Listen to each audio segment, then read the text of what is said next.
Black magic అనేది ఉందా?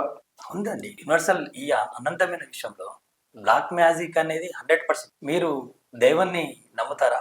దైవశక్తి ఉందని? నమ్ముతాను.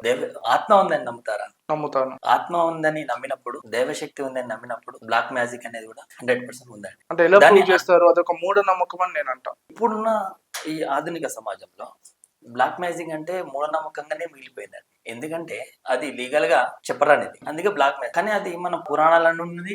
ఇప్పుడు మన మందిరాల వెనకాల, మన దైవ మందిరాల వెనకాల, మన దేవుణ్ణి పూజిస్తున్న వెనకాల, ప్రతి దాని వెనకాల బ్లాక్ మ్యాజిక్ అనేది ఉందండి. కానీ అది అర్థం చేసుకునే విధానంలో తేడా అంతే. అసలు బ్లాక్ మ్యాజిక్ అంటే ఏంటి? దాన్ని ఎందుకు ఉపయోగిస్తారు? ఈ బ్లాక్ మ్యాజిక్ ద్వారా ప్రతి వ్యక్తికి, అంటే ఒక కుటుంబంలో ఆర్థికంగా కృంగించడానికి, ఆరోగ్య సమస్యలు తీసుకురావడానికి, వ్యాపారాల నష్టం కానీ, కుటుంబాన్ని బలహీనంగా చేయడానికి, అంటే వాళ్ళ బలహీన ఆలోచనల మీదనే ఈ విద్య ప్లే చేస్తున్నారు. అదే బ్లాక్ మ్యాజిక్.